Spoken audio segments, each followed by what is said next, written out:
call the cops on me. On a mission to be champs since they let me free. Prepare for combat, my adversaries crumble. Face it, I got a reputation for damage. Busters get ready to rumble. They lock me in a cell, have me trapped in a living hell. Though not guilty, I'm still in jail. Brother, I serve my time like a soldier. Maintain composure. My shadow boxing the fight to the death, busting boulders. Every boxer with a pair of gloves. Best give up love. Here's a man from the makings of a thug. A lethal weapon, mind sharp. And in my heart, there's a wish to shake the world with the flurry of my black fist. Now once a high school dropout, now I'm the $1 million champ. Who's the next to get knocked out? Straight out of Brooklyn and worldwide. Welcome, ladies and gentlemen. Cheap Seats Boxing Show is back in business. JP here for this podcast. Tell Angelo what's happening. He's on vacation. Last week it was my birthday, so y'all and Thanksgiving, you know how we're working. It's gonna be one way or other. We're gonna get it done. Follow us, Cheap Seats Boxing. You know, Gmail, iTunes, Stitcher, Podomatic, iPatio, YouTube. We got a Cheap Seats Boxing page on YouTube, so you can get us on there if that's your thing too. Twitter, you know. But now we got to get into what this podcast has always been about: boxing. Let's go with, first and foremost, the fight with Shabransky getting beat by Kovalev. You can say the Krusher is back. You really can. The Krusher is back. Like, he looked good. He looked strong. There are going to be still, to me, there's still questions. Because one thing that did get answered.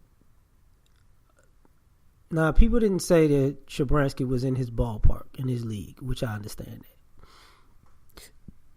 that. But he was able to put a guy out his way in the midst of all this chatting and talking. You know, he focused on the person he was fighting. It seems like he's learned a few things from the loss. You know, from the losses, rather. He put in a little bit more body work to finish that off. I really appreciated, as soon as the bell rung, he got to the middle of the ring and fired off a shot to the chest. Not the head, to the chest, just bang, just let you know I'm here. You know, and it's not so much the shot itself, it's the message that he was sending as soon as he got into the ring. That's a heck of a message to send to an opponent. Like, yeah, that's what you in for all day. All day. I loved it, you know. He was patient with Shabransky, and Shabransky is who Shabransky is. He's going to come at you. So he was even coming at his own detriment. So you got to give that man kudos, because everybody knew he had heart, and he definitely has heart. So that was the issue, right? Now the other thing that some might, that I look at, like, because you could say the Krusher is back, I'm going to be one of the first to say this. We're going to be one of the first to say this. I'm going to bet that people start asking the question, is he a front runner? He's finished fights before. Don't get that twisted. But because of the way the Ward fights fell out, fighters and their trainers gonna think, you know, what we have to do is survive the first four when he's the strongest. You know, I'm not trying to, you know, I'm not trying to give out a game plan, but I'm saying that, you know, because people feel his power in the beginning of the fight and they just fold. So you got to be a special kind of guy to weather the storm, though.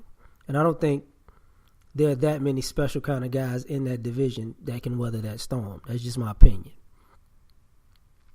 But I think eventually it's going to pop up. But congratulations. You got, you know, one, back in business. Mortimer, we're back. Got to give him kudos this too. He still is dismissive of Adonis Stevenson because Let's be honest. I mean, it's warranted at this particular point. So I'm not sure if Adonis cares at this particular point either, because he's been running with that belt. But we'll see in the future. You know, they might have to fight, actually. It might be like a forced situation on both ends, to be perfectly honest. Not so much on Kovalev's part, though, because I'm saying more so on Adonis's part, because what wound up happening was, because on that same night, same card, Sullivan Barrero fought, which I'll get to later. When people take Barrera more seriously than Stevenson, that says something. When Ward was dismissive of Stevenson, and even though he had a belt, he was like, "No, I'm going to fight the real chap," because he was dismissive of him because of his fight history in the last few years. So it says a lot. It really says a lot what people think about him. And we spoke about this before, like, you know, he looked like he was going to run around with that belt for a while. We said it very, very early on. And we also said people are going to start dismissing him, you know, because they're going to make his belt irrelevant because he's not really taking on challenges like that. But I digress. We move on to the next subject. Gamboa beats Sosa in a majority decision, which, you know, Sosa got the knockdown, and, you know, you could call it a robbery, petty theft, you know, something. I look at it like this. You see, the problem is 96-92. We say this all the time. If you could say somebody had a close fight, that's one thing. You know, a draw, 94-94, whatever. However you wanted to see it, okay, whatever. That person can be excused in a sense, right? Draw with a knockdown, I don't understand, but whatever. Yeah, I understand, but anyway. The problem is 95-93. You could say, oh, it's either way. It depends on what the judges see. But 96-92, we've talked about this plenty of times. It's just blatant. Like, what was you looking at? What was you looking at? You wasn't looking at the fight. You didn't know. 96-92, you wasn't looking at the fight. No. And that becomes, and this has become an overwhelming problem. You know, certain people feel like they get certain judges, it's just not going to go their way. People feel like they get certain, how can I say this? Certain cities, it's just not going to go their way. But they're making it worse because they're just so blatant with just disrespectful. You know, that's the only way you can put it. Disrespectful. And, you know, that's all that needs to be said on it. Honestly, I can't tell you where Gamboa goes from this. I mean, he got the win, but I think somebody may fight him at 130 because of the name, and they feel like they could take him. Because it's the Gamboa we see currently and the Gamboa we miss. And the Gamboa we see currently is a shell of is not the guy that we miss. I hate to say that, but that's what it looks like to me. Moving on, though. Barrera beats Valerio. Pretty much washed him. I mean, pretty much washed him. And that's a good thing. You know, that's a good thing. You know, he dominated the competition. But for now, that's his style. Like, he's gotten better since losing the Ward. So to me, it would only be natural that he's probably the next up to fight Kovalev. Probably. So, and since they both have that common denominator, it'll be an interesting fight because you'll see what both of them learned from their losses and see what they're able to pull out to find a victory. Because to me, that's probably the most intriguing fight to have, since nobody's really they have no issues after the fight, so the timing can be made because they both fought on the same day anyways. You're on the same card, so it's got to be somewhere in the mix that this is the next viable possibility. You know, with Sergey, how can I say this? With these other divisions, seeing Barrera as a top pick, top contender rather. I mean, there's no other way around this fight. There's no other way around these guys. You know, there are a few other guys in the mix, but when you're talking about the top of the class, of course, Sergey's there, and then, you know, Barrera's in the mix. He's right there in the mix. You know, you pick out a contender in that division, and his name is gonna come up for every belt, every last one of them. So, I mean, I would love to see it. I mean, who knows? He might be the one fighting Adonis Stevenson. You never know, because it's just how, you know, the things work nowadays, right? But now we got to move on. Really, the only big fight coming up is Cotto and Saddam Ali. Now,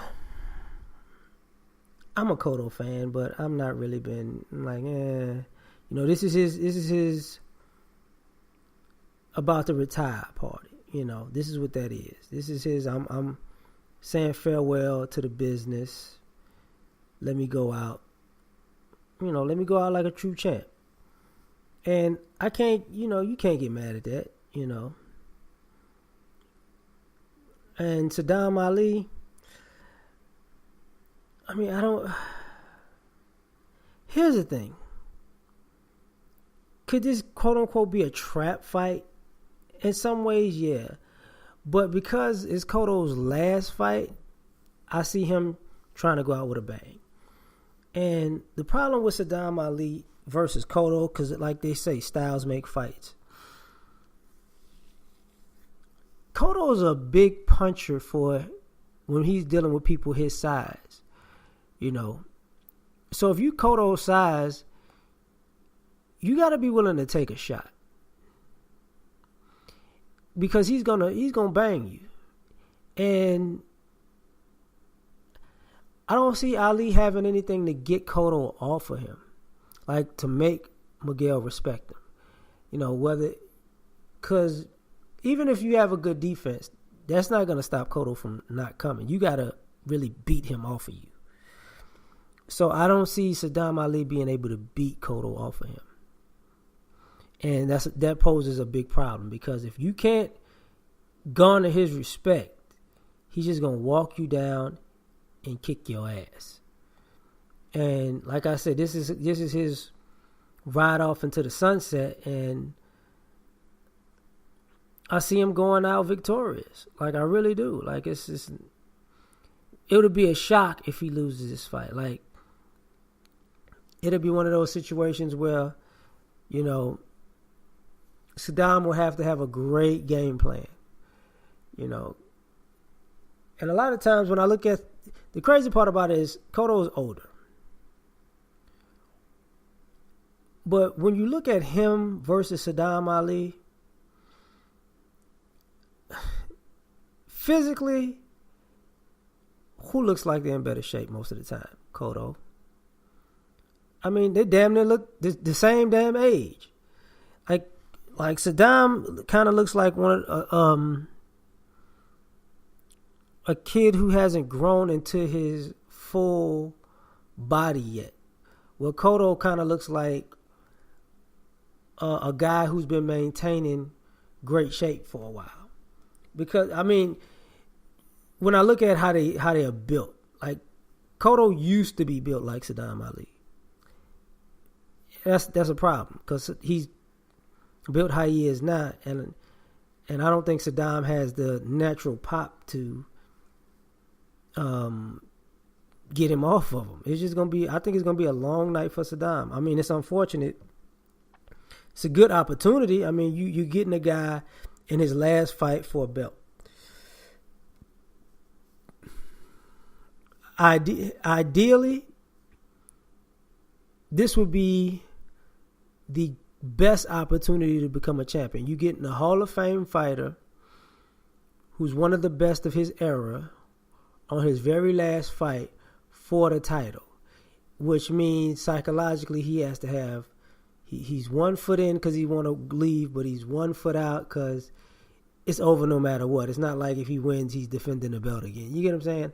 So you getting him at like a great time. It's just, you might not be on his level. You're going to have to really take it from the champ. And that's what's going to make this difficult, because I don't see his skill set being able to take it from the champ. I mean, the game plan is different. Like a good game plan can negate skill sometimes. So that remains to be seen on fight night, you know. But like I said, it's just yeah. But they have the bantamweight title up for grabs that night too. Negret versus Vargas, which, you know, is really a co-main event, but it's Miguel's going out party. So I'm really, because of that last bantam fight, it's going to be interesting, because you're talking about a guy, you know, 17-0, 7 KOs. You know, that's okay. Versus a guy, you know, 30-0, 22 KOs. So you really know who's bringing it. You get what I'm saying? So at the end of the day, Vargas is going to bring the wood. We know that. And it's kind of the same thing with the Cotto and Saddam Ali fight. Like, you're going to have a great game plan to beat him, because when it comes to power, we know who has that edge, you know, and that's going to be a real tough hill to climb, but that's why fighters fight. So, I mean, I'm going to watch. Don't get it twisted. I'm going to watch, but bittersweet, you know. For a long time, if y'all been listening for a long time, I used to say my favorite 3 boxers were Floyd, Sergio, and Miguel Cotto. So he's the last of the Mohicans. So it's bittersweet for the guys that I used to really like watching. They're about to be gone, you know. So I'm not feeling that, but that's life, man. You have to do that. Now, let's get into some other boxing news real quick, because I really wanted to talk about these certain things. First, Errol Spence and Lamont Peterson have decided they're going to fight, I think January 20th. That's the new fight. And I like it. Because they're both right. They both have a dog mentality. And Errol Spence is the young up and coming next big thing. But people got to remember something about Lamont Peterson is, if he gets a feel for you, he'll kick your ass. And you got to love Spencer's power. You got to love Spencer's ability. You got to love Spencer's dog. But he can get beat. At least in rounds. Like, you can in some ways outpoint him, because people got to remember, Kell Brook was beating him when he got knocked out, when he got that decision. I got to give Spence a hell of a lot of credit, because he didn't re-injure the old eye. He re-injured, he broke the new one, you know.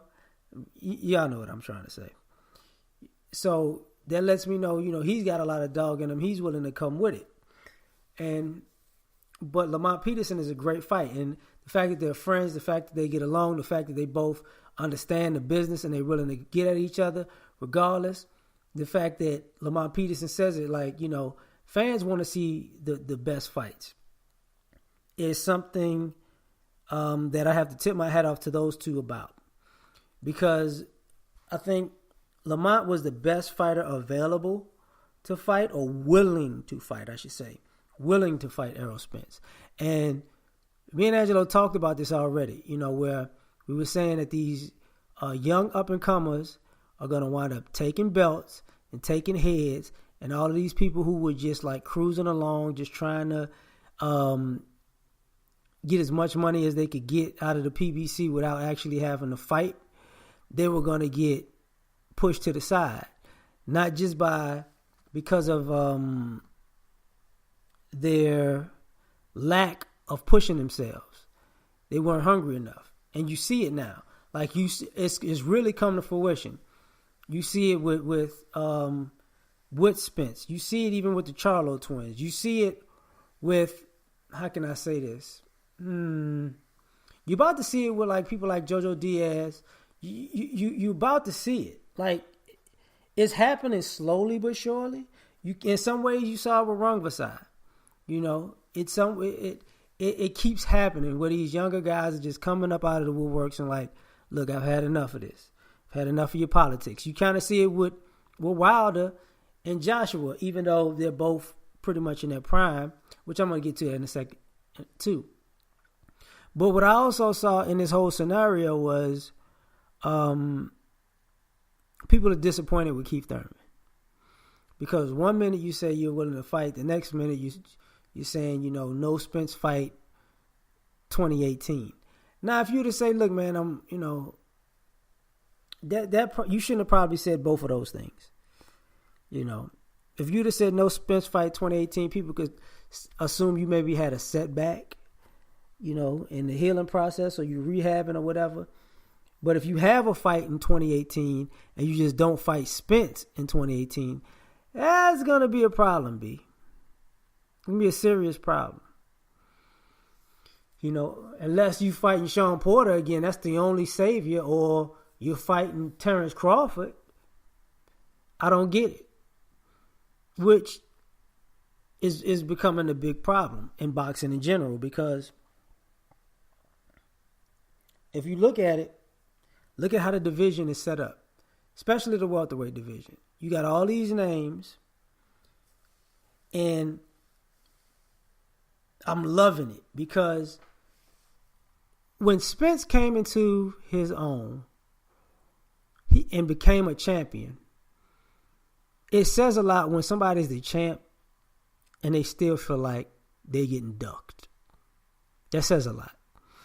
And it also says a lot that with him in the division and Terrence Crawford now in the division, it seems like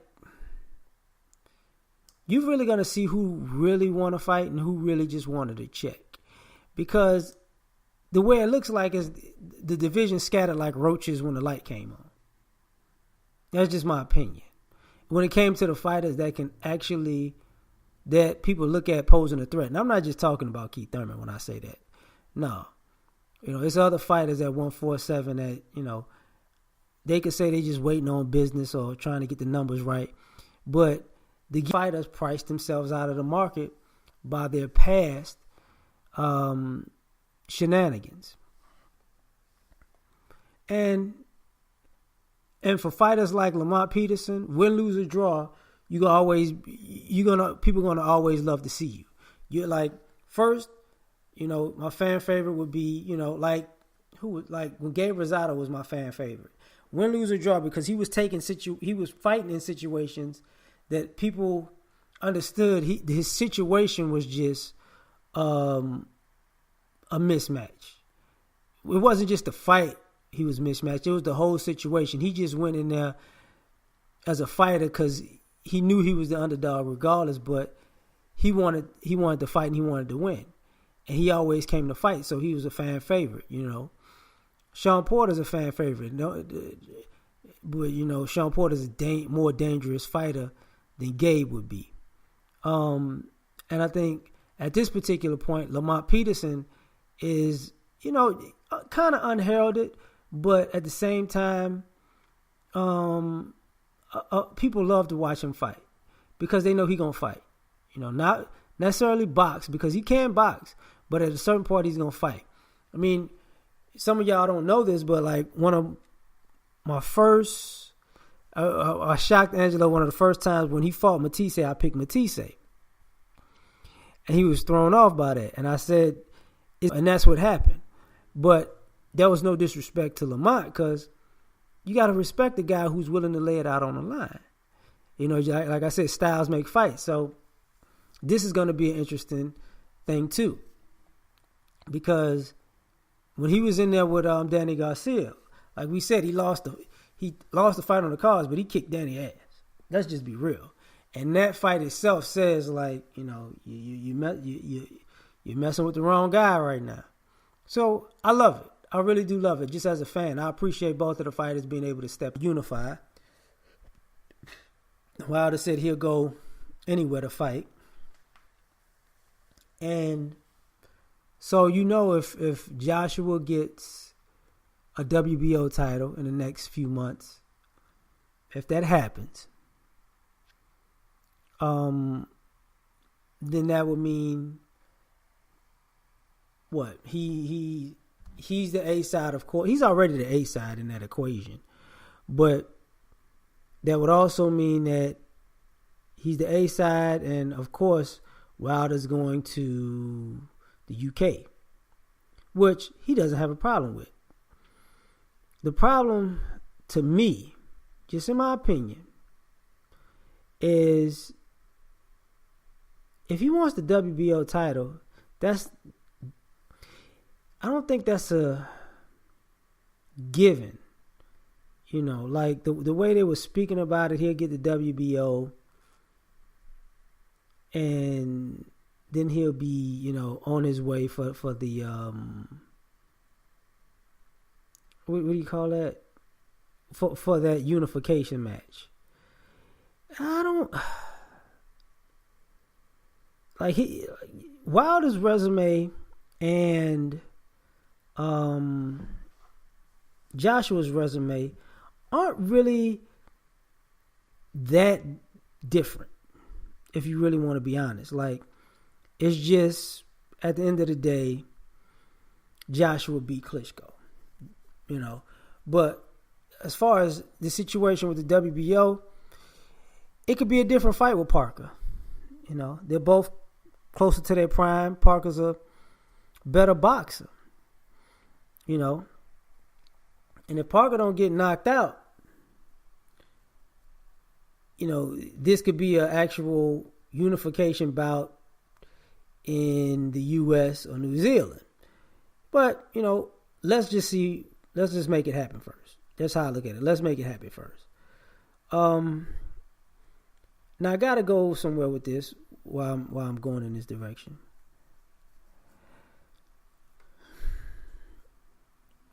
Because what we're going to get to next week is Rigo and Lomachenko. At least that's the fight that we wanted to see.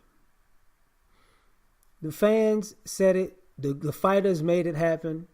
Rigo said, I'll jump 2 weight classes, whatever. But they're giving the fans what the fans have been asking for years now. You fighters out there, y'all really better pay attention to this. Because what's going to happen at the end of the day is, and we've talked about this on numerous occasions, like, I know you're a prize fighter. I know you want to be the face of boxing. But to be the face of boxing, that's a high risk, high reward business. And you can't go around with a whole career of calculated risk, especially when you're in your prime. You have to fight dangerous opponents. And the fact of the matter is, a lot of you guys, just on some sucker shit. Like, I don't understand how you have numerous champions in numerous divisions right now, currently, who can't get a fight because people are ducking them. I'm not just talking about Errol Spence. You can say the same thing about Deontay Wilder. You know, in some ways, you could have said the same thing about Terrence Crawford when he was at 140. You know, like, you could have said the same thing about Triple G with the Canelo fight. You know, it's in the up and down weight and the posturing thing. You like, if y'all want to be the man for real, how is it that we're living in an era where there's a lot of punk fighters? I'm just gonna be 100. There's a lot of punk fighters who do a lot of punk. Like, the politics makes sense sometimes, but not all the time. And sometimes politics just cover up that you're a pussy. You know, everybody wants to be the face of boxing and have these pay-per-view fights, but y'all seem to forget, like, you got to build. First of all, you got to build a fan base first, and how you build that fan base is by chopping down, you know, one opponent at a time, you know, and everybody can't be the man. So it is what it is. But all of this, I got to do this or I got to do that, and this is where, you know, we had talked about this years before, where I said, you know, I think Al Heyman's a genius. But at the same time, Al Heyman can't make these fighters fight. And that's the problem. You know, it's not his job to make these fighters fight, but these guys are trying to skirt the responsibility. I'm going to get this check. There's, at this particular pace, and at this moment, there's like a group of good fighters. Beauty of boxing now with all these tournaments is, if you don't have the best competition right now in your weight class, boxing is making it so they're giving you a platform by having these tournaments. So one way or the other, you're going to establish yourself as the cream of the crop. So if either you can win a tournament, dominate a division, win a tournament, get a name, move up, win, you know, or you can just fight in your division that's loaded and just take some heads. So to me, the politics is really an excuse. You know, it's just, you know, I don't understand what these guys think they're doing. Yep, done that. But these guys, when you look at their resume in their prime, it's gonna be looked at with a side eye. Like, you beat in a boxing, you might see a name like, oh, I know that name, he beat them, but you won't know the circumstances, the fighter's shape, the fighter's if he went up and down, if he had to drain weight, if he was on like a year, 2-year layoff, stuff like that. Like, matter of fact, I'm gonna get into this now so we can talk about this next week. This is why it's an interesting fight with Lomachenko and Rigo. He's fighting a fighter who can bring his best even after long layoffs. You know, though Lomachenko has advantages,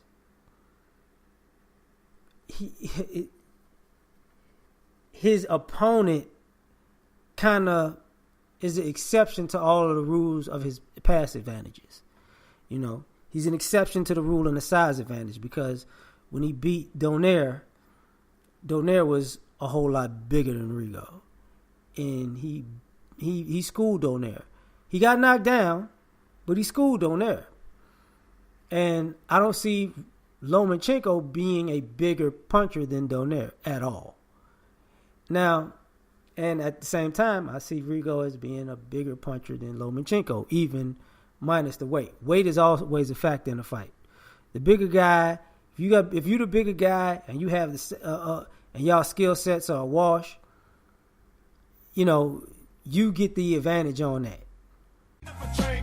Please believe that I'll never be shamed again. Again, I'll be the next heavyweight champion.